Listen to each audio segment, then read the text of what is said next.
মৌচাষ চ্যানেলের পক্ষ থেকে আপনাদের শুভেচ্ছা অভিনন্দন। তো বন্ধুরা, বরাবর নিয়ে আজও আপনাদের সামনে একটি নতুন ভিডিও নিয়ে হাজির হয়েছি। সেটা হলো আমাদের প্রকৃতির ঘাসের যে ফুল, সেইখান থেকে মৌমাছির নেকটার এবং পোলেন সংগ্রহ।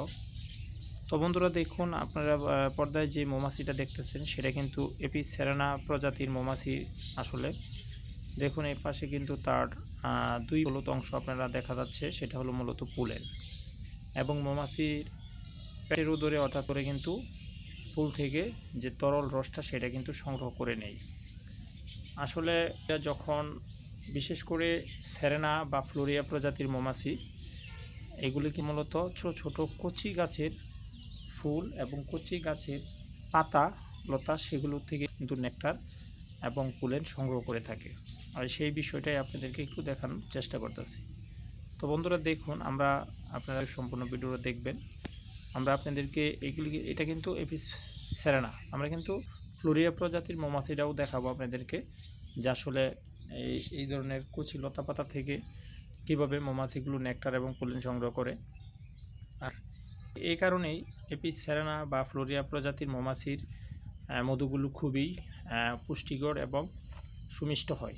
কারণ এরা অতি ছোট হওয়ায় ওই মৌমাছিগুলো মূলত আপনার ছোট ছোট কচি পাতা লতা বা ঘাস, সেগুলো থেকে কিন্তু খাবার বা মধু নেকটার পোলেন সংগ্রহ করে থাকে।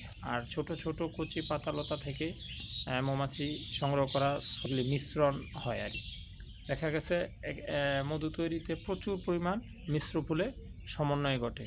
আর বিশেষ করে এপিস ডরসাটা বা অন্যান্য মৌমাছি কিন্তু এত ছোট ছোট ফুল বা গাছে সাধারণত বসে না।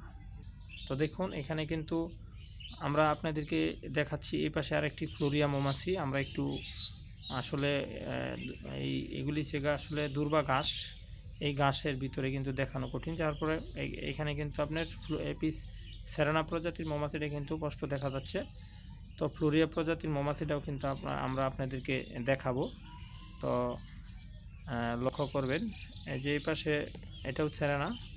তো ফ্লোরিয়া প্রজাতির মৌমাছিটাও আমাদের সামনে আসবে, আপনারা একটু লক্ষ্য করবেন। আর এই ফ্লোরিয়া প্রজাতির মৌমাছি সাইজ কিন্তু এই আপনার বিশেষ করে এপিস সেরানা মৌমাছির সাইজের থেকে কিন্তু ছোট হয়ে থাকে। যেমন যে এটা দেখুন পিছনের অংশটা কিন্তু সাদা হলুদের হয়ে থাকে। আর এগুলি মূলত ফ্লোরিয়া প্রজাতির হয়ে থাকে।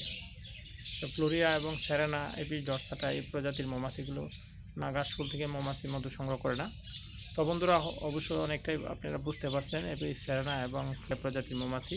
ফ্লোরিয়া প্রজাতির মৌমাছির পিছনের অংশ সাদা সাদা রেক রেক থাকে। ইতিমধ্যে আপনারা যারা মৌমাছি চাষ করবেন, দেশীয় প্রজাতির খুদে তাদের মৌ সামগ্রী প্রয়োজন, যেমন সকল প্রকার মৌমাছির বক্স, কুইন গেট, মুখোশ, স্মোকার, মৌচাক কাটার পোশাক, হাতের গ্লাভস সহ মৌমাছির যাবতীয় যে কোনো সরঞ্জাম পেতে আপনারা আমাদের স্ক্রিনে দেওয়া নাম্বারগুলো অথবা ডিসক্রিপশন বক্সে নাম্বার যোগাযোগ করে মৌচাষ বিক্রি ইউটিউব চ্যানেল এবং পেজের পক্ষ থেকে সংগ্রহ করে নিতে পারেন। আমরা চেষ্টা করি মৌমাছির সকল ধরনের সরঞ্জাম আপনাদেরকে সরবরাহ করার জন্য এবং মৌমান্য পরামর্শগুলো আপনাদের সামনে তুলে ধরার জন্য। তো বন্ধুরা যারা নতুন, অবশ্যই আপনারা আমাদের চ্যানেলটাকে ভিডিও ভালো লাগলে লাইক করে এবং চ্যানেলটাকে সাবস্ক্রাইব করে বেল বাটনটা অন করে রাখবেন এবং আমাদের পাশে থাকবেন। তো বন্ধুরা ভালো থাকবেন, সুস্থ থাকবেন। হয়তো পরবর্তী আরেকটা নতুন ভিডিও নিয়ে আপনাদের সামনে আবার দেখা হবে। ধন্যবাদ সকলকে।